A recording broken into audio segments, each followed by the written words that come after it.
race with vehicle and asset finance from ABSA. Today, tomorrow, together.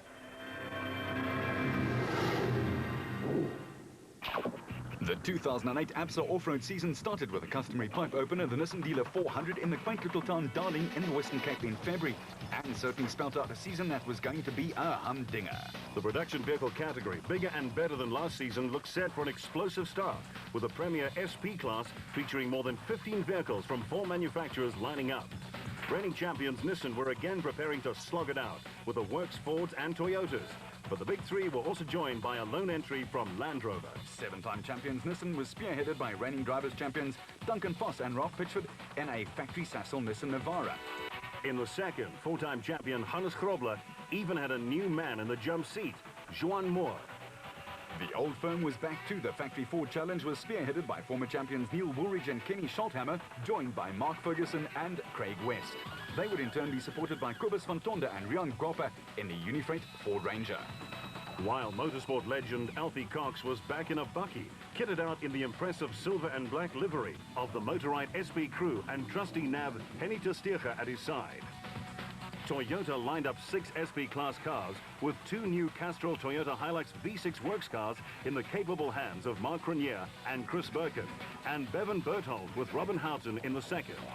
Chris Visser partnered Javi Badenhorst, and Hugo and Jaap de Bruin were together again in the Mickelin XL dealer Team Hilux. Jaco Swanepoel and Keith Solomon and Roacons as George and Sharon Barkhuizen made a quantum leap from Class E to the very competitive SP class. Swanepoel and Solomon will campaign under the IDM Cement banner.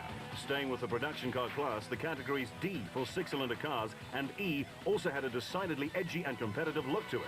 The future foretold of a Class D battle, which was to be another shootout between Toyota and Nissan. Reigning drivers champ Cliff Weichelt with the new co-driver Jimmy Goch were out in the N1 4x4 Toyota Hilux.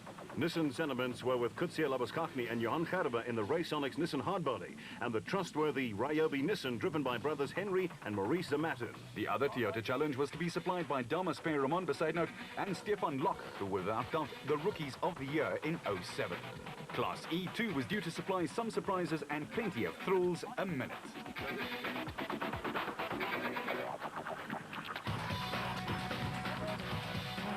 In the first race of the season, it was all systems go in Darling. Nissan won no less than 7 out of 8 production car races in 2007, and the other manufacturers were all ready to topple them from their lofty perch. With that performance, it was inevitable that they would clinch the manufacturer's trophy. Another accolade that Toyota and Ford would want to wrest from their grip in 08. Foss was off and into his stride very quickly, clearly with intent, as he set off to defend his hard-won national championship crown. But for the first 100 Ks, he chased Grobler. At the end of the first 2 tough and dusty 166-kilometer loops that made up the route, it was a Nissan 1-2. Foss led Grobler by a scant 33 seconds, while Cronier was third, 3 minutes and 14 seconds back. But he and co-driver Birkin had developed sideshaft problems and were forced to replace it at the designated service point. Ivar Tollefson and Quinn Evans were hustling the third Nissan along at a rate of knots. While Woolridge and Scholthammer also had plans of their own, cut in on the action at the front between Nissan and Toyota.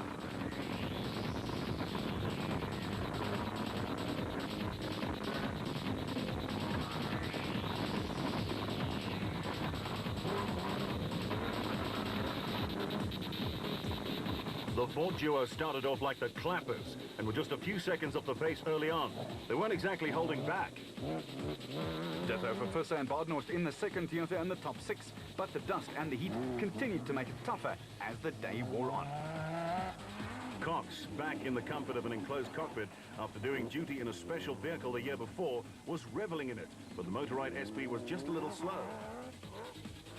And then things went horribly wrong. Defending special vehicle champion Evan Hutchison and Achim Bergman rolled their bat at speed and were hit by Naeem Mosaji and Rayon Bodhania, which instantly set the Motorite special alight. Woolridge and Scholthammer were on the scene first.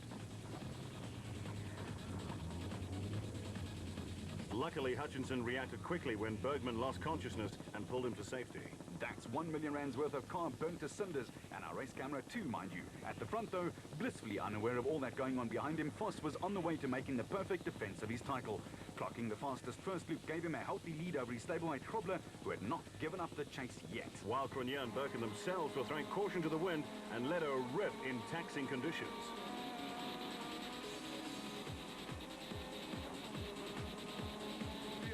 Gate straight left. left the DSP late after that repair, but there was to be more heartbreak as they finished 5th, but were later excluded for deviating from the race route. The Zadenhout and Locke were trying to pick up where they left off in 07.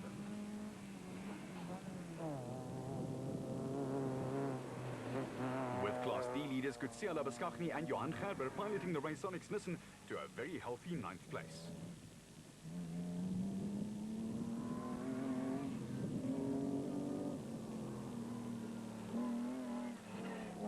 In Class E, Yanni Visser and Jox Leroux and their team Barberspan Toyota impressed with their early season form and led Class E by 4 minutes.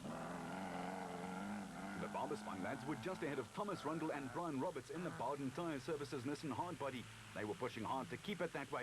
The 2.7-litre engine battle was tight. Harold and Tian Kun brought up the rear of the SB class as they quietly worked their way into 7th. The last surviving car in class with the Land Rover doing its name proud. And in the Ryobi Nissan, the brothers Matten were on their own mission to steer the red Class D car to a first finish for the year. Unfortunately, they fell short of that target this time. But the second car in Class D, the defending champion, the N1 4x4 with Cliff Weicheld at the steering, did get there in one piece, finishing at 6 hours and 35 minutes, only to be excluded for an infringement. As for Foss, he was in sublime form and kept his foot flat on the accelerator. But it was just enough to keep ahead. Because Krobler smoked the third fastest second loop of the day and was only 36 seconds behind. It was a real dogfight. Krobler held back nothing. The Sasol Nissans in a new livery with a blue trim were out in first and second, and Hannes Krobler's SB Nissan Navara 4-litre growled along pretty rapidly, but couldn't gain on his teammates. With Visser and Badenhorst in a spirited performance in 4th.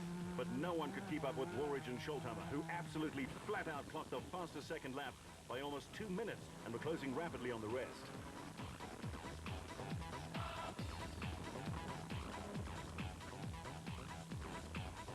The Micra and Excel dealer team of Hecho and Jaap de Bruin was still going strongly, but they ran into trouble just after this and were excluded as well.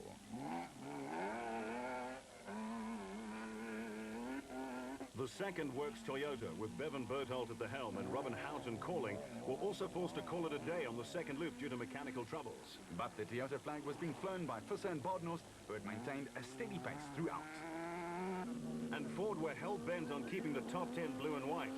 Cobus van Tonda and Rian Guelphe and their Unifreight Ford Ranger were doing just that in 6th place. With Weichelt and Gok joining that list of exclusions after getting it to the line.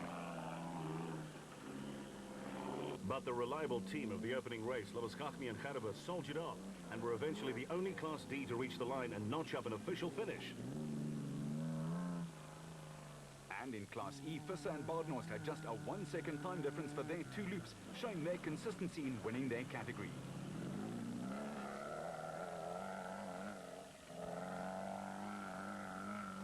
But Arnie, make no mistake, it was close. Just 3 minutes and 49 seconds later, Rundle and Roberts steamed by, second in Class E. But the performance of the Darling event came from defending champ Duncan Foss. Admittedly, it was a 36-second win, but he controlled things superbly and earned 25 valuable points for the victory. Woolridge and Schulthammer's valiant effort to stop and help at the accident scene probably cost them, but their second lap showed that the Ford would be competitive in 2008. The Eastern Cape 500 Round 2 of the 2008 ABSA Off-Road Championship was a tough challenge. This route was totally different to any other the 60 drivers in the production car class and specials had faced before. A substantial part of the event, reduced from 1,000 kilometers to 500 because of fuel price hikes, was due to run in the Longmore Forest area, in and around Port Elizabeth, making it treacherously fast at times. Grandier and Birkin were looking for their first big off-road win after last season's bad luck, where they were within sight of the finish line twice and wrecked it both times. They thought PE was a good opportunity, with Force setting after them. Grandier and Birkin dominated the prologue and then set the pace from the off to take a firm hand of control on the Eastern Cape 500. And try as they might, Force and stand-in co-driver young Louis Weicheld could make no early impression. 1,4.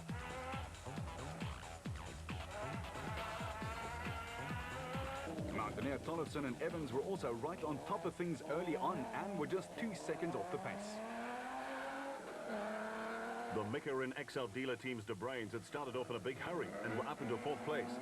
They shocked everyone with their continued good form. With the overcast conditions necessitating lights, Woolwich and Schulthammer were nicely ensconced in the top 10 again and looking to apply some pressure. In the Castrol Toyota, Visser and Badenhorst were up into 6th in the SP class and ready to perform some more overtaking maneuvers. With Grobler and Moore working their magic after experiencing an electrical problem at the start, which cost them 10 very long minutes. Now Cox in the Motorite SP was next and desperately needed a finish after bombing out in the Western Cape. One driver who relished this quick driving opportunity was Ford's Mark Ferguson and his good friend Craig West. They saddled up the big Ford Ranger bearing number SP21 in the production car class. The Barkhuisens with their Rubicon Toyota Hilux had started having clutch pipe trouble, but were still holding their own in their SP, belching flames. With the SP Ford Ranger 4-litre Fontonda and Guapa still 11th, having gone neither up nor down after the first 100-odd Ks. In the middle of the forest, Berthold and Houghton had managed to flip their brand new Hilux. The Toyota lads were not too pleased with this latest misfortune.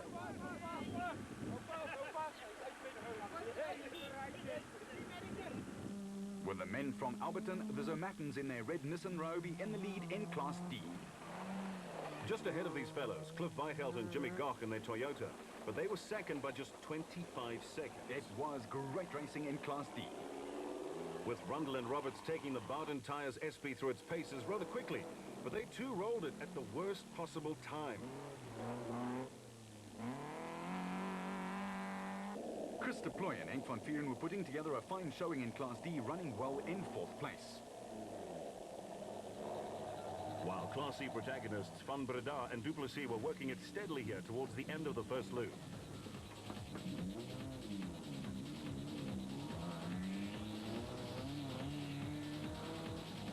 While passing some of the stricken traffic on the roadside who were repairing a flat.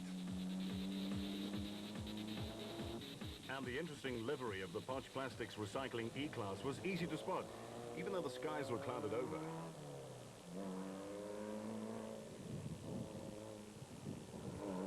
But they were all chasing this pair, Cronje and Birken, and it was chasing in vain. The Roodepoort man was in the lead to stay there. Woolridge and Schulthammer in the Ford, then put together an amazing mid-race surge and were up into the top 3.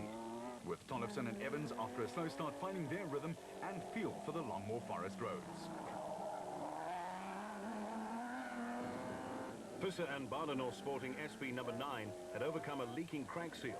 And then to top that, Yapi was battling car sickness. Despite that, they were heading for 10th place.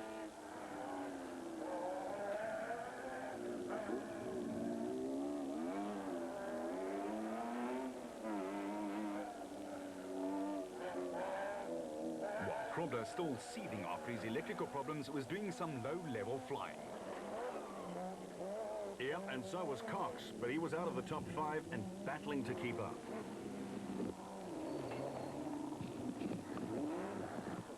And to make those pesky little tight corners.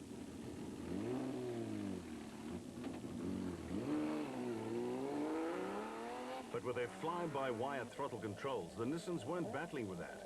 Foss's windscreen wipers had ceased to function, and they were battling to see instead. With Guapa and Fontonda trying to squeeze every ounce out of the Unifreight Ford Ranger.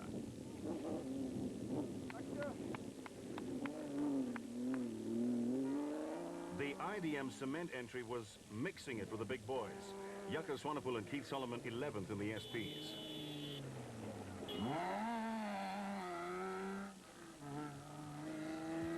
But a moment for Mark Cronje and Chris Birken to savor. At the line at Kings Beach, their first win in the APS Off-Road Series, a 10-minute and 48-second victory after a well-judged and well-controlled 500 Ks in and around Port Elizabeth. It was a big day for Toyota.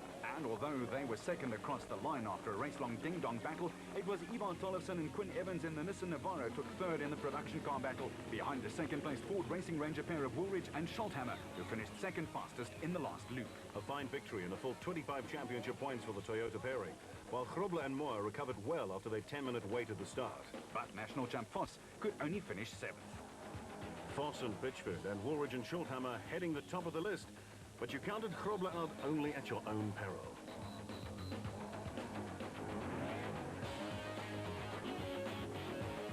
The top 20 was rounded out by Rundle and Roberts with 8 points in 11th and Van Breda and Duplessis with 2 points in 20th place.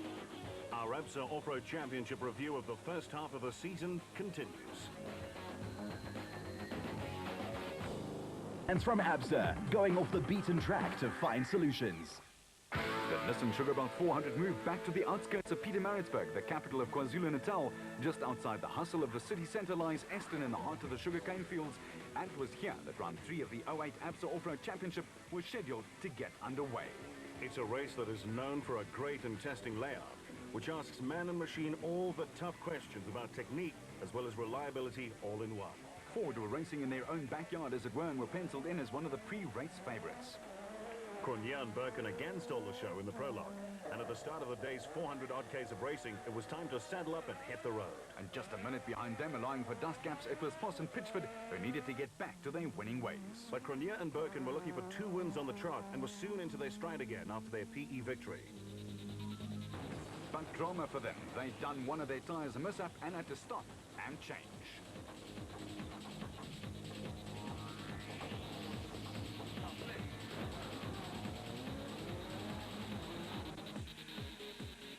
Grobler knew the pressure was on, and the 51-year-old celebrating his 31st year in motorsport had to produce in a hurry. Uncharacteristically, he had no wins to show after 2 races. Under leaden and darkening sky, Schulthammer directed Woolridge around the early parts of the first loop, and the Ranger was sounding great, and the local knowledge wasn't hurting either. Ivan Tollefson and his standing co-driver Francois Jordan came into their own halfway through the day and started whittling away at the lead. The Mickelin XL dealer Team Toyota of the De Brains was up into the top 5 and making a real fist of it too. With Visser and Badenhorst in the second, Castrol Toyota hot on their wheels and pushing hard. The next SP car interview was that of Mark Ferguson and Craig West in the second Ford Ranger. And up ahead, that was Grobler and Moore off the road. They had broken a lower ball joint after hitting a rock. In Class D, the super steady race Sonic's outfit was still 19 seconds ahead of the competition after the first 10 Ks worth of racing. And in Class E, Jack Peckham and Lucio Santoro were setting the pace and still at almost 5 minutes over their nearest competitors. But there was no doubt about it. Foss and Pitchford were having a banner day and enjoying treating the fans to the spectacle of the Flying Navara.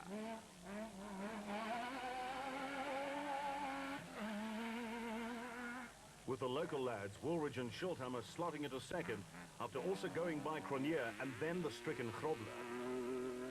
Into the more mountainous terrain, and here's where Ivan Tollefson and his stand-in co-Jordan definitely came into their own. While Cronje and Birken were holding on for dear life. And almost missed a vital road marking right there. Yeah, but fortunately spotted it in time.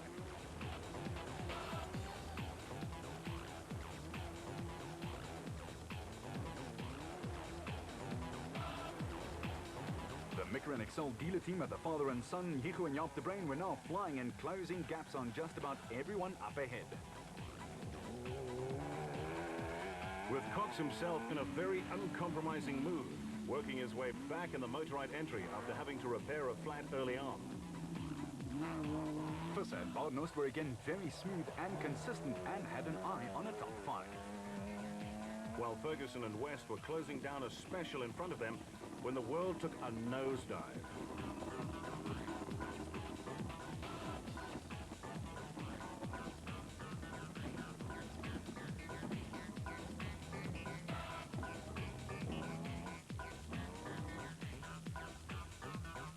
Track star Anthony Taylor had made the move to off-roading, and he and Robin Houghton then rolled it themselves, not once, but twice. Still, they went on to record a finish on their maiden voyage. Ferguson and West in 7th place also got it back on its paws and steamed on towards the finish line at Eston. It had rained the night before and some parts of the route was rather slippery and mushy, but the Raconics team hardly noticed as they steamed on. With defending Class E champions Peckham and Santoro, who had jumped a massive 9 places overall and were just 66 seconds ahead in Class E.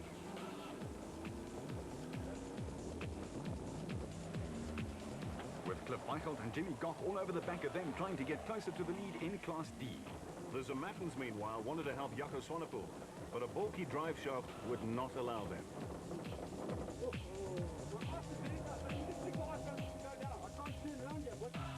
Visser and LaRue were running the roost in Class E, looking for their second win of the season. After the West Loop was completed, it was Foss and Pitchford enjoying a well-deserved 4-minute gap. And that was over the hometown boys, Woolwich and Schulthammer, who admitted to some tentative driving early on, but were now throwing caution to the wind in the Ford Ranger almost 5 minutes back. With Cronier and Birkin producing a great fight back after dropping down to 5th before their fuel pressure problem cured itself. And in 4th, it was Cox and Testierge who had also decided to just go hell for leather.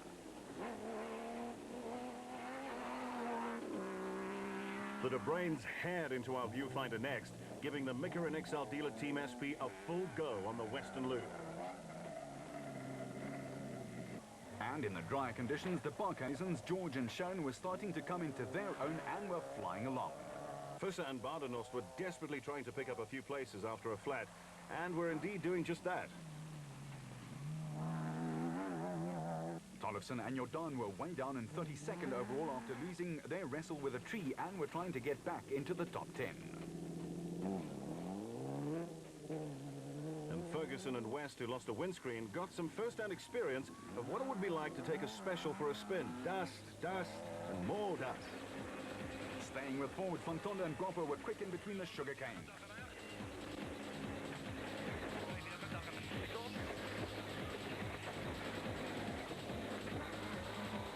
And with their double rolls damaged clear to see, Anthony Taylor and Robin Houghton were nursing their Toyota back to the paddock, but still going quickly at the same time. They were in 9th.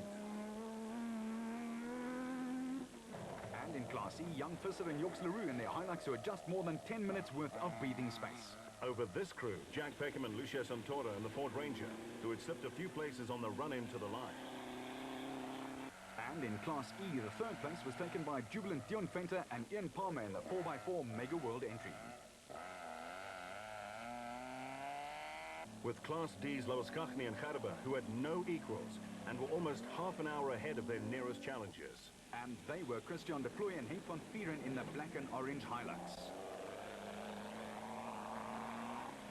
Hannes Grobler with Johan Moore kept plugging away to score some valuable and desperately needed championship points in the Nissan.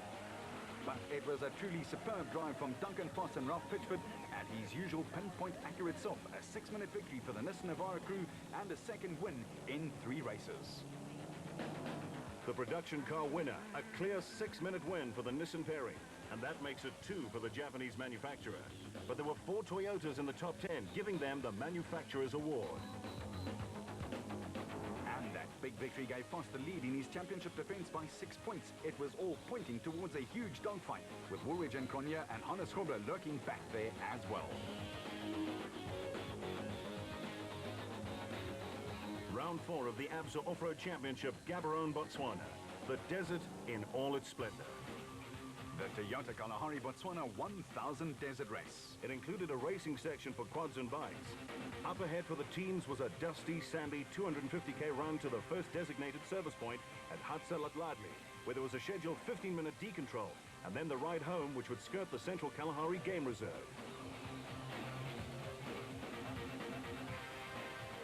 A 2nd consecutive prologue win meant no dust for the De Bruins in the Mickerin.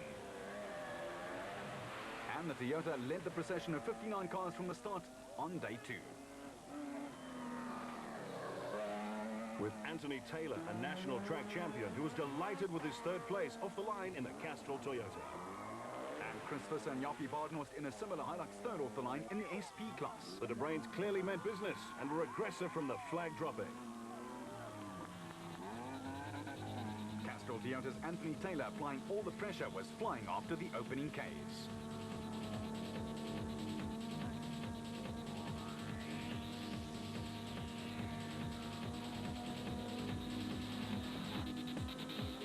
He had his hands full trying to hold off Visser and Badenhorst, who had to sort out an exhaust valve after the prologue, but had everything looking and sounding great afterwards. The Kalahari bush is dense and it's very penal, and the temperature was rising steadily too. But Foss and Weigert were laying down the law and going quickly. But the pace setters up front was still the Mickerin XL dealer team of father and son Jaap and Hugo de Bruin, who were doing some low-level flying. With Cox in the Motorrad SP recovering well after a puncture on the way to the first DSP after 140 Ks.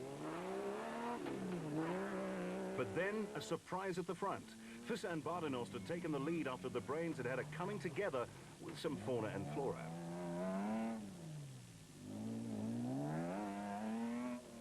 And that gave gave the Toyota faithful lots to wave their flags about. But it left Nissan chasing. But in the desert, that's sometimes not a bad strategy. Force keeping his distance. With Taylor and Houghton, who were simply superb in only their second outing together in the Castrol Toyota, the two-time Formula V national champ was slotting right in. And Cox trying to keep contact with the SPs in front of him.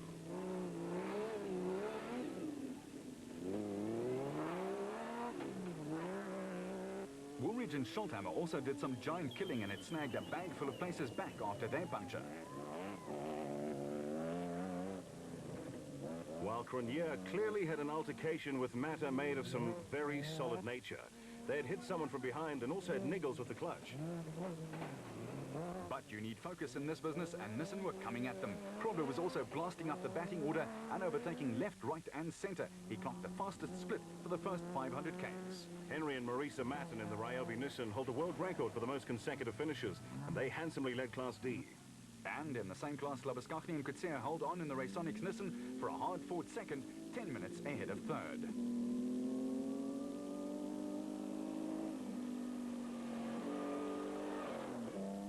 To Class E now, and Peckham and Santoro were driving like men possessed and set the pace with controlled aggression. But it was tough out there, though.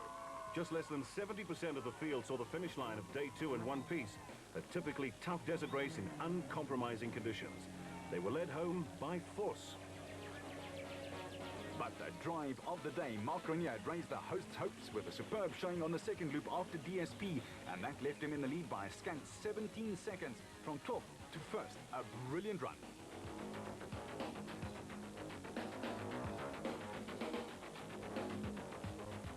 Day 2, and Cronier was away with all the pressure of leading the longest race on the ABS Off-Road Championship calendar. A tense final day lay ahead with 400 Ks of racing to be negotiated. The Rudderport kitchen builder knew that he would have his work cut out for him. Force hit the road next. The defending national champion would rely heavily on his legendary fitness and stamina on the final day. He was looking for win number 3 of the season.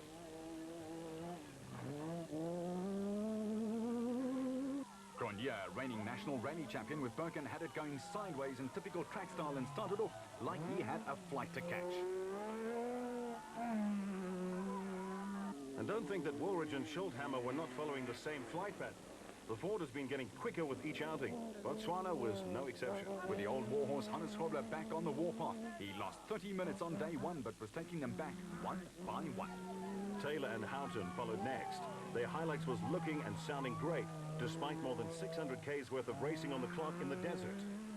Cox, with former national champion Henny Tersteeg at his side, was quick, but according to Alfie, he wanted more speed from the Motorite SP. With the Barkhuizens going very quickly in the Bloemfontein-based Rubicon SP. They were up from 15th place and mowing down the opposition one by one. And in Class D, the front runners, the Zermattens, had extended their lead over the Raysonics boys by a vital minute, which gave them some breathing space. But there was only leaving space for Visser and Badenhorst. After 800 Ks, it had come to this. They had hit a tree and the Hilux couldn't be repaired. With a modified and lighter Raysonics Nissan hardbody in second in Class D. Now, however, they were 17 minutes down.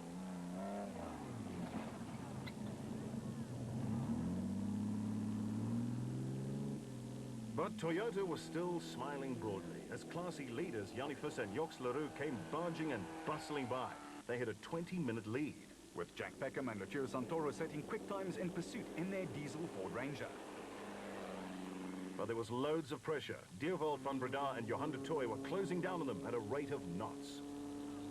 Up front, though, it was two-time winner Duncan Voss and his young navigator Louis Weichelt, who were being hunted by a gaggle of very special production car class racers. They could not afford to make a mistake.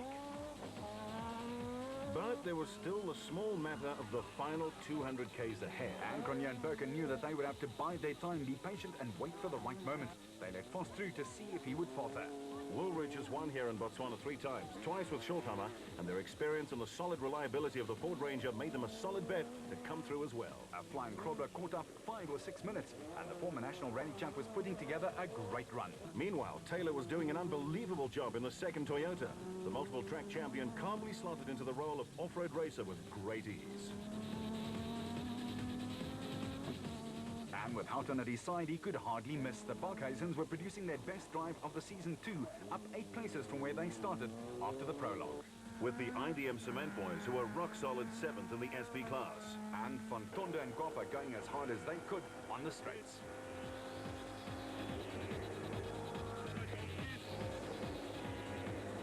Yeah, well, if the donkey would allow them that.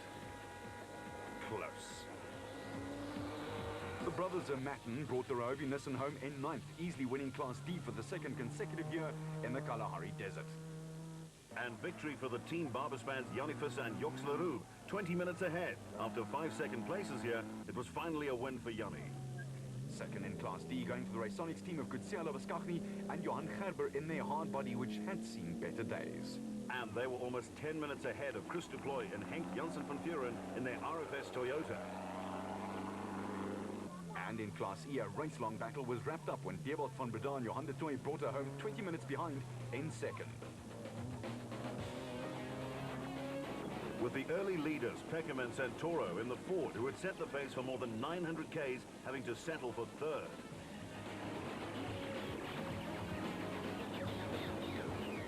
Back in Gaborone, though, it was Duncan Voss and Louis Weichelt in a flying Sassel Nissan Navara, 3rd victory in 4 races, and this one over 1,000 kilometers added another vital 25 points to an already impressive championship tally. Cronje and Birken flattered 60 Ks out, and then to compound matters, lost the rear brakes, so they consolidated by just getting it to the finish line. A wise decision in the championship race. At the halfway mark of the 08 ABSA Off-Road Championship log, Voss with a slender but vital 16-point lead, but the Ford Dio will be keeping an eye on Cronje and the other on Krobler.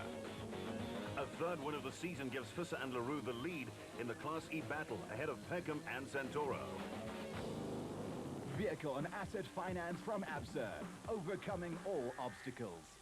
It's your turn to get rocked and mauled. Pick your own dream team for the Vodacom Tri-Nations. Visit superdreamteams.co.za and stand a chance of winning fantastic prizes from Sony and Sony Ericsson. Super Dream Teams, brought to you by Supersport. Napoleon's weapon was the Continental Stockade, decreed in Berlin in 1806, but countered by Wellington in 1806, and shadowed And from ABSA, going the extra mile to get you financed. When the special vehicle competitors lined up in Darling in February, Brandon Harkis's championship-winning Bat Racing Mark had a new challenger. The Century Racing team had built a new Class A car, which made its debut in the Western Cape in the hands of Mark Corbett and Rudy Balzar. The special sported a radical design. But they'd have to contend with a host of fine teams, Shamir Bariawa and Siegfried Rousseau in the Total Motorsport Porter. Motorites Evan Hutchison and Achim Bergman are the reigning SA champs and look set to clash with Mike Whitehouse and Matthew Carlson in the Regent Racing Bat. Former SA champ Terence Marsh and Peter Groenewald also in Regent colours, and Nodis Alberts and Colin Hunter's Rapsa Bat, together with the Atlas Copcos bearing Nick Harper and Gary Berthold, who are also expected to be a factor. Former SA champs Karl Heinz and Herman Sulwald were again campaigning Zarkos under the Sulwald Transport banner. On the Class B front, champions Jan and Hendrik Kraai, who dominated last season in a Regent Racing Bat, brought in Tito Vogt to navigate. And Class B replaced Class S at the end of the season. The new category is for normally aspirated cars with an engine capacity not bigger than 4,000 cc's. From the off in the Western Cape, it was Variawa and Rousseau who led off the brigade in their big 7-litre Porter Special. They had a 23-second prologue lead over Big Brandon Harkis and the crafty customer Richard Leek in the silver and black motorite Bat. It was certainly purring along beautifully. It's a very huge engine. It's in fact a big beat Chev 6.6 motor. Naeem Musaji and Rehan Bodhania were 3rd after the 70k prologue in their Tyre Rack Jimco. And with a Chev 5.7-litre power, it was an awesome sight as it jumped the humps and bumps. Gary Berthold and newcomer Rally Supremo Pierre Uries in the Azure Blue Atlas Copco came by next. Karl Heinz Sulwald and son Quinton had a great win here last year and turned out in screaming canary yellow. The Sulwald Zarko Magnum LS1 with its big Chevy engine looked menacing. However, the season started on a cautionary note. Hutchinson and Bergman rolled their motorite Bat. Naeem Musaji subsequently hit them, and that large column of smoke meant that 1 million rands worth of motorite investment was going up in it. Up ahead, though, Harkis and Lee, with some real crafty maneuvers up his sleeve, was getting Harkis to go quickly. But it was Terence Marsh and Peter Groenewald who were laying down the rubber. Regent Racing's former national champion impressing all the way. with Ruacon CEO Peter Ruthven and his co-driver Johan Boshoff also catching the eye with a solid showing, moving up into the top 5. The specials have natural air conditioning, no windscreen, thus they're heavily affected by the dust. And in the Darling area, it was bad, but Whitehouse and his brother-in-law Carlson never batted an eyelid. And leading in Class P, it was brothers Johan and Etienne Bezuidenhout in the Adenko bat. Varioa and Rousseau got it going and were on a mission to at least get a top 10 after their earlier tangles with disaster. And they were well on their way to doing just that.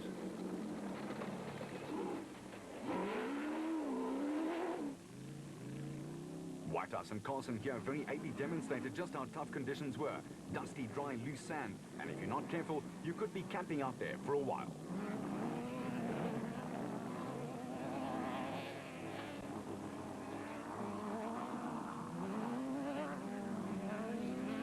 And the thing to remember is that the dust doesn't just affect visibility. It gets into moving parts, grinds down, and stresses cooling systems. Here, the brothers Gary and David White give you a first-hand experience of just what happens out there. To slow over the sand, and you get stuck and rev, rev, and rev.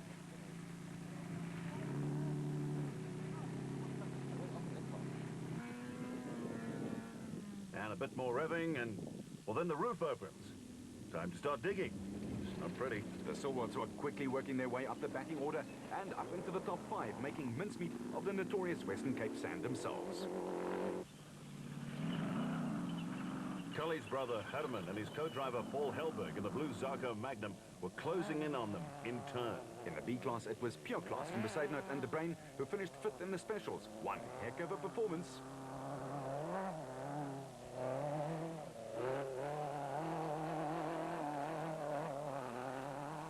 With Giel Nel and Dion de Kock second, but a distant 25 minutes behind. And trying to hold off a charging Ruacon bat after the Whites had extricated themselves.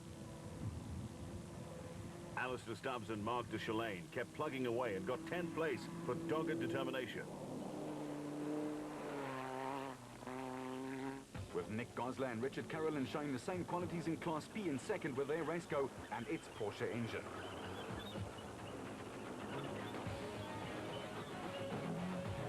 At the line, after 400 of the driest Ks the boys had raced for a while, it was former driver champion Terence Marsh and Peter Groenewald who took the win. And the surprise package of the race, Ruthven and De Waal in the Ruacon bat. Only 94 seconds separated the two cars after all of that, and the Silval siblings had a fine old dice for third, with Cully and Quinton prevailing. In poker parlance, a full house for Marsh and Groenewald, but most of the fancied names got some bum cards and were nowhere to be seen after the first points of the 08 season had been calculated. The talk of the town, though, was that the Century Property CR1 Special of Mark Corbett and Rudy Balzer, sporting its radical design, failed to get past the prologue after a power steering pipe burst, and they couldn't repair it in time. The car built in-house incorporated an innovative four-wheel drive system and a chassis engine gearbox layout not yet seen locally. When the circus moved to Port Elizabeth, it was Gary Berthold and Andre Vermeulen who led away the procession. You can justifiably call Berthold the prologue king. He's won a few in his time. And they were certainly very happy to be dust-free right at the top of the result sheet and took full advantage.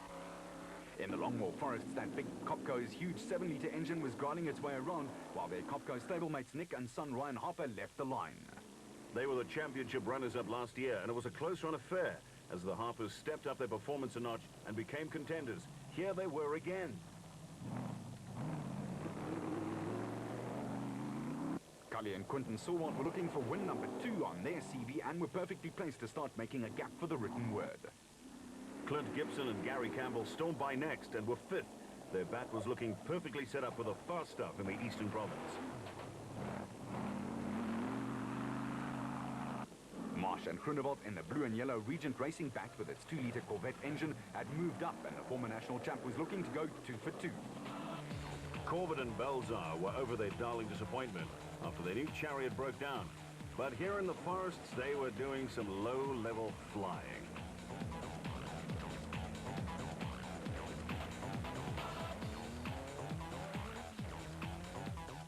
Young Cry is known as a man who understands how to drive a car through to the end, and the Keymax bat seemed to know it too. He was leading Class B. In the new P class, the Bezetenotes were tripping along nicely, keeping their Rodenko bat out of trouble, and then promptly slipped a gear. Happens in the best of families. David White with Bevan and Gary's dad, Bodo Bertolt, at his side were keeping the youngsters on their toes, second in Class P. And then to Class B, it was the Rubicon bat of De Bruyn and Brits who were making the pace and making their way up the order at the same time. With light rain sifting down at times, and after the designated service point halfway through the 430 k's worth of tough racing, Marsh and Groenewald were still holding station in 7th.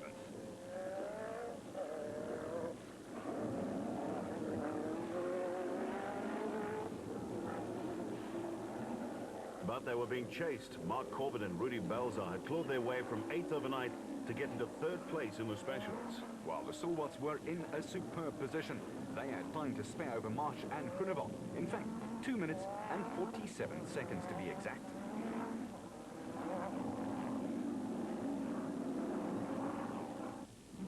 Gibson and Campbell were firmly ensconced in the top 5, but had to stay ahead of the Harpers. They only had 15 minutes to play with. But they were not playing. The Harpers were indeed determined to make up for that, did not finish next to their name in the Western Cape.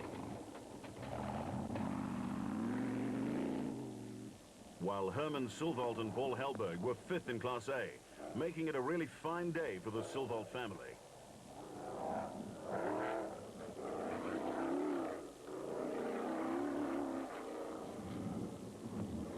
And in Class P, it was the two Dons, Thompson and Blake, who outlasted the rest, the only finisher in the category.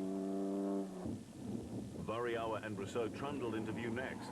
Now they'd started off in 38th place, eaten dust all day, and there they were, up into 6th. Whitehouse and Carson in the second. Regent Racing Bat was 7th in class, and it made some of the bigger name teams sit up and take notes. But to Cully and Quinton Silvold went the accolades. They worked hard for a 2-minute 47-second victory worth 25 points and worth its weight in gold. Variawa and Rousseau will still be ringing their bad prologue run, which gave them no hope of victory. But the flag had hardly dropped on the season, and there were still 6 races to go. With only 2 under the belt, though, it was 05 Jump Marsh who was pace setting, but there was only 4 points in it, as Cully Silwats one edged him up. We'll keep reviewing right after this. Vehicle and asset finance from ABSA, going off the beaten track to find solutions.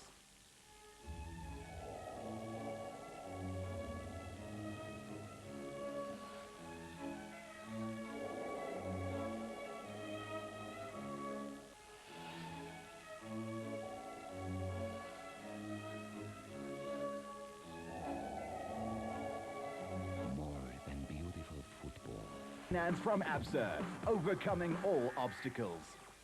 The third of 8 races in the series, and this part of the season has to be defining for teams, as all the little niggles, failures and settings have to be eliminated, and teams, car, driver and navigator supposed to start delivering consistent results. The Nissan Sugarbout 400 was crunch time for a lot of special vehicle teams.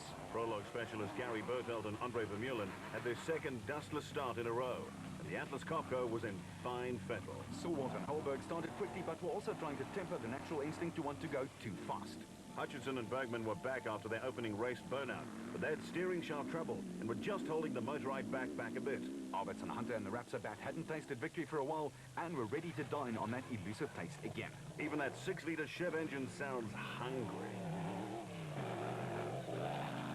With the men in second place on the ABSA Championship log, the Silvolds down a few spots after getting stuck in the sugarcane.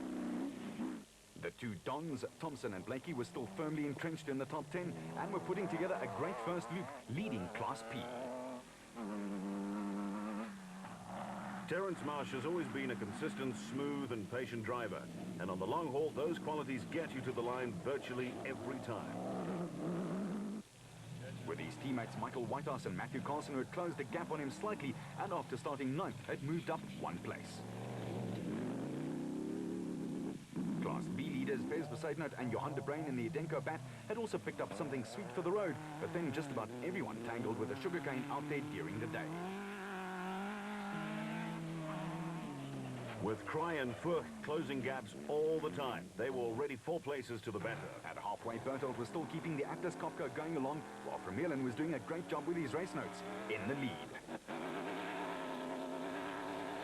Second in the specials, it was a handily placed Evan Hutchison and Achim Bergman in the motorized bat, getting into their stride as the sun came out again. But they were feeling the pressure. Hunter and Alberts were doing the chasing and pulling closer than the margin for comfort allowed.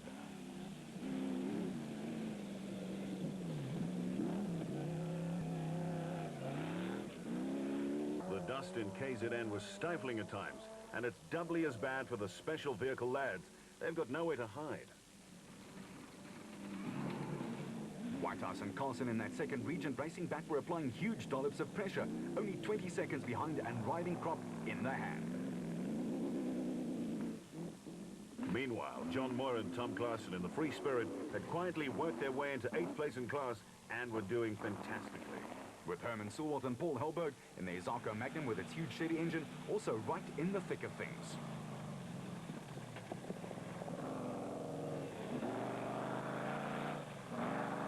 With Class P leader, the Adenko bat of the brothers Bezuidenhout in complete control with a big time gap.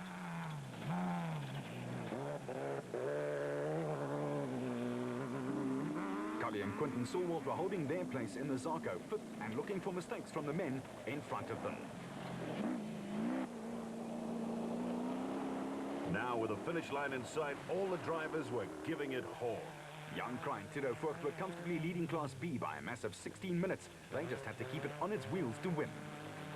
The Century Property boys in Class B, Simon Beckett and Steve Harris, ran well all day long and kept the Cries honest. And Nalin de Kock was always intent on getting the Luke Truggy to the line, and they did. Now, talking about the line, Berthold and Vermeulen broke the tape first. A huge win for the Atlas Copco team, while Motorride was more than happy to score opening points with Hutchison and Bergman. Moore and Klaassen surprised with a fine 4th place. The Sawwatts leapfrogged Marsh and Groenewald as a result, but now they led by 4 points. The halfway mark of the season was approaching. And when it arrived, it was Hutchison and Bergman who have triumphed in Botswana before and wanted to do it again. They were 81 seconds ahead at the finish line in Kumukwane after the prologue and led the specials away.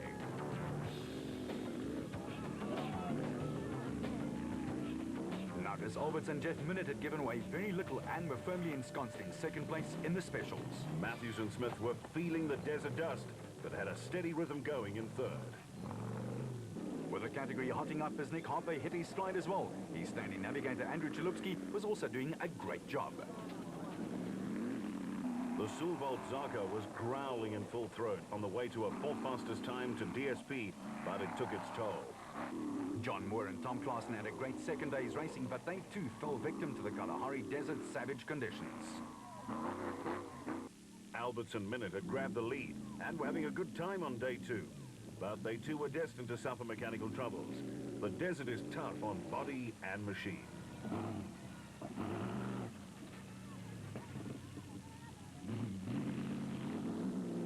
And in second in the special vehicle class, it was the Atlas Copco of Harper and his stand-in co-driver Chalupsky. A very solid performance.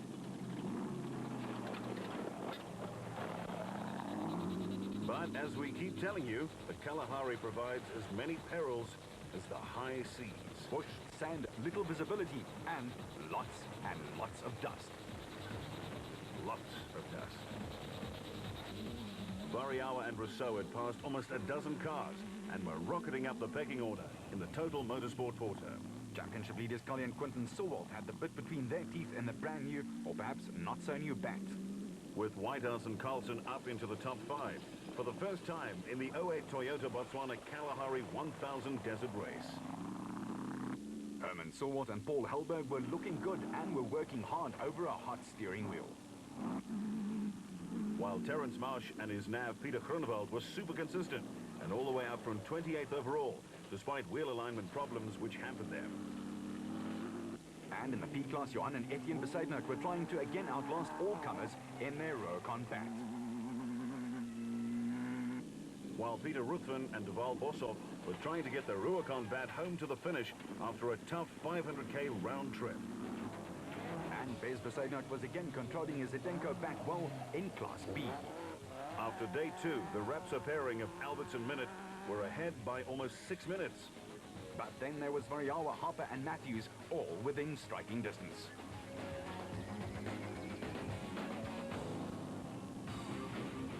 On day 3, with 400k's to race, Albertson minutes streaked away from the line, but were headed for disaster. They hit a rock, broke the rear suspension, and that was their desert race run. Variawa, still on a high after the birth of his second child just 3 days before, was driving like a man possessed. Rousseau had to hold on tight to the car and his race notes. With Nick Harper and stand-in nab Andrew Chalupsky in the turquoise Atlas Copco bat in third, chasing loads of dust. Regents Matthews and Smith weren't exactly holding back either.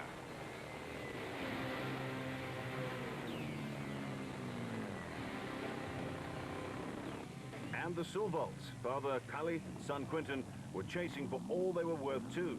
They were protecting that championship lead. Whitehouse and Carlson in the Regent Racing bat was super steady and got quicker and more determined as the day grew older. And you can say that again for Marsh and Groenewald, their teammates. In the Roacon bat, the Whites were also gliding along early on, leading Class P.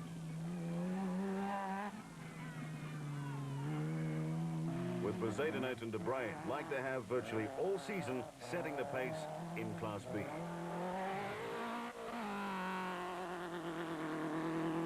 With De Bruyn and Brits trying to chase them down in the second place. But it was dusty work in the hot desert sun. With the brothers Bezuidenhout, that's Johan and Etienne in the Edenko bat in the top position in Class P. Up front, it was Variawa and Rousseau who had stormed into the lead after the Rapsa bat had succumbed to one of the desert's harder objects after 30 Ks. Harper and Chalupsky came by next, getting every ounce of power and speed out of the Atlas Copco's grunting 6 litres. The Silvolts, defending champions, were enjoying their new bat, but also were tensely watching the overheating gauges. They were almost into the red. Michael Whitehouse switched from navigating to piloting the Regent Racing bat, and on the way to 4th place, he was obviously loving the change.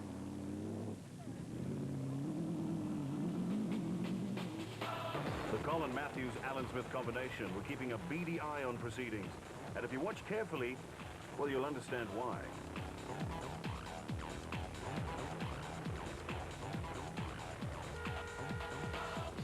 Hairy to say the least. Marsh and Groenewald were looking for the finish line, but they were not quite there yet. In 6th, and steady as she goes. In Class B, the Cape crew of Bez Bezuidenhout and Johan De Bruyn in their silver and blue Edenko bat outlasted the rest and were on their way to a second-class win of the year. And in Class B, there was family joy for the Bezuidenhouts, Johan and Etienne, who clinched the Class P win.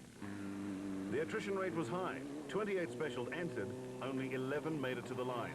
De Bruyn and Brits was the 9th team to do it. They were 8 minutes up on Derry Tatoy and James Hutton, who piloted their bat into 10th place in the special category and 3rd in Class B. While the two Dons, Thompson and Blakey, were the last finishers in 11th place. That gave them second in class. But the best drive of the race and their best performance of the season went to Variawa and Rousseau. The Total Motorsport duo were 23rd overall after the prologue, but finished 5th. The team in red and blue were overcome with joy. A long-awaited victory after 1 or 2 early season hiccups. For Variawa, this ended a 15-year drought. That's how long he's been trying to taste victory in the Kalahari Desert. And he was just more than 2.5 minutes ahead of Harper.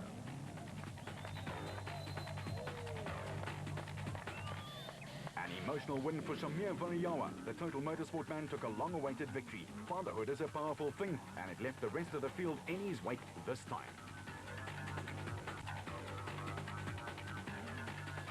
But the Silvolts' 3rd place assured them of their place at the top of the championship log.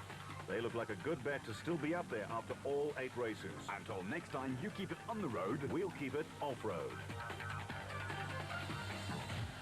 That was the ultimate test, the ABSA Off-Road Championship. Now